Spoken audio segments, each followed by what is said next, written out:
دايما كده بيبقى عندنا ادرينالين اول ما نبدا حاجه جديده، اللي هو باور بقى، هنبدا ونعمل وكده. عارفين اللي بيكسب مين؟ اللي هو نفسه طويل، اللي بيكمل للاخر، والحاجه نفسها هتجيلكم، يعني هتبقى عايزاكم. اللي احنا عملناها سوا دي عايزه اقول لكم وقعت كلها. هلا يا جماعه، عمركم شفتوا حد ناجح ورجل اعمال معاه فلوس، ناجح في اي حاجه عموما في حياته، بيمشي كده سبهلله من غير ما يخطط انا هعمل كذا وكذا وكذا وكذا؟ عمركم شفتوا حاجه كده؟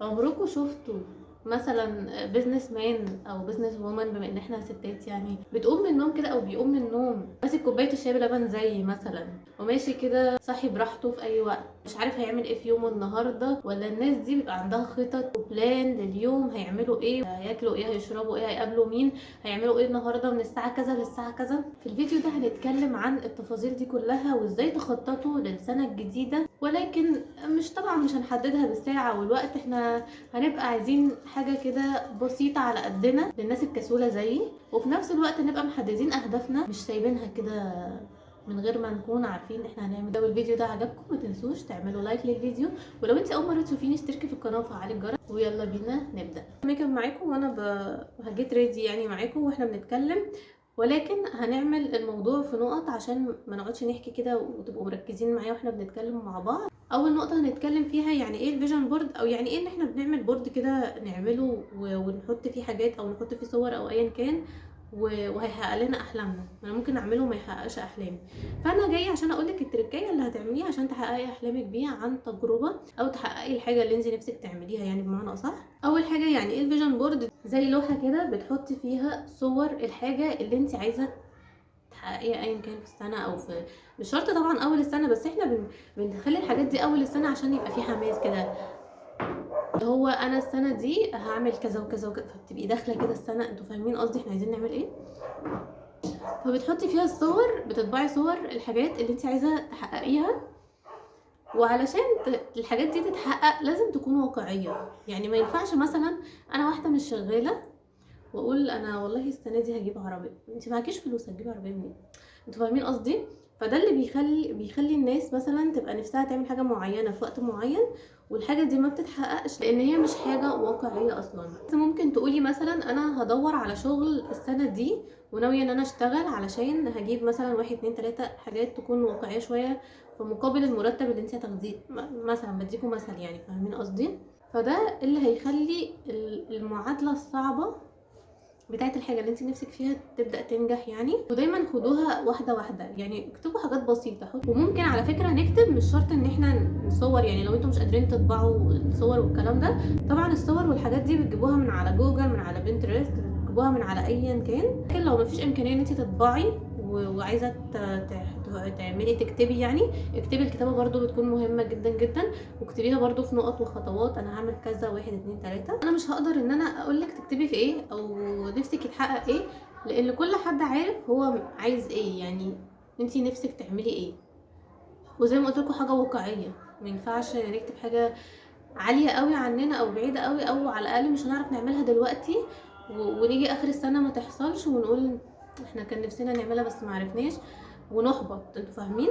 حطوا مثلا ايه 3 اهداف كبار قوي ونقط تحتهم اهداف صغيره كده، بحيث ان انتوا تحسوا ان انتوا انجزتوا حاجات. لو انت مش مواظبه على الصلاه اكتبيها من ضمن الحاجات.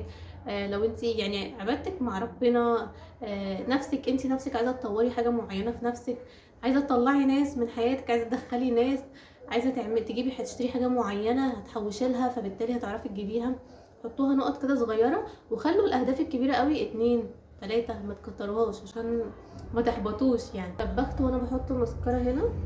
فاكرين يا جماعه الفيديو اللي فات على طول ان انا عملته في معاكم وفي الصور والحاجات اللي احنا عملناها سوا دي، عايزه اقول لكم وقعت كلها.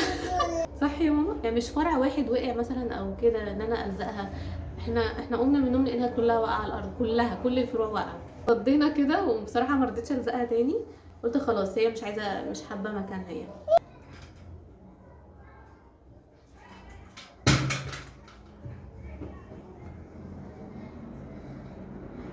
حطينا الروج، مش عارفه هو مظبوط ولا لا لان انا مش باصه في المرايه، بس هظبطه وارجع.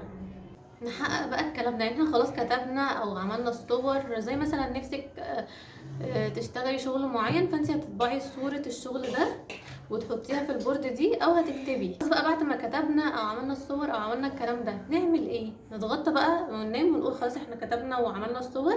جزء كبير قوي من تحقيق الحاجه اللي انت نفسك فيها هو ان انت تجتهدي، وان انت تفضلي شغاله على الحاجه دي وما تزهقيش ما تمليش.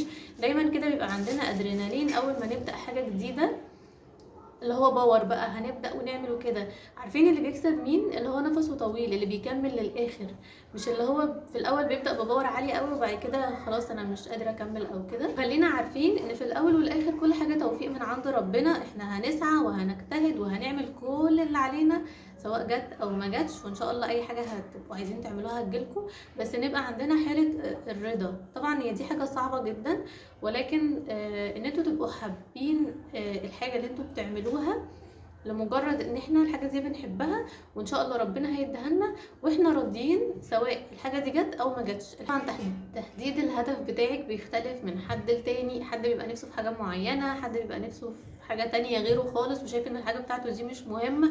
فتحديد اهدافنا ده بيكون مننا احنا، اللي بنبقى عارفين احنا عايزين ايه. حاجه مهمه قوي قوي ان الحاجه دي للناس اللي هم اللي كملوا الفيديو للاخر ووصلوا لحد هنا، اولا بشكركم جدا. وهي انك دايما تبص على نفسك ان انا شخص ناجح. انت لو انتي لو شفتي نفسك حاجه صغيره قد كده، كل اللي حواليكي هيشوفوكي صغيره. الحاجه اللي انت نفسك فيها اصلا هشوفك صغيره ان انت مش قد الحاجه دي. لكن طول ما انا شايفه نفسي حاجه قد كده وبصه على نفسي ان انا هقدر اعمل الحاجه دي من الاساسيات ان انت تبقي عارفه ان انا قد الحاجه دي، وان الحاجه دي هتجيلي، وان انا شخص ناجح، وان انا قادر ان انا اعمل ده. هتلاقوا نفسكم وصلتوا للحاجه اللي انتوا عايزينها. انتوا شايفين نفسكم ان احنا ناس كبار وقادرين ان احنا نعمل الحاجه دي، والحاجه نفسها هتجيلكم، يعني هتبقى عايزاكم، هتلاقوها جات لكم على طول.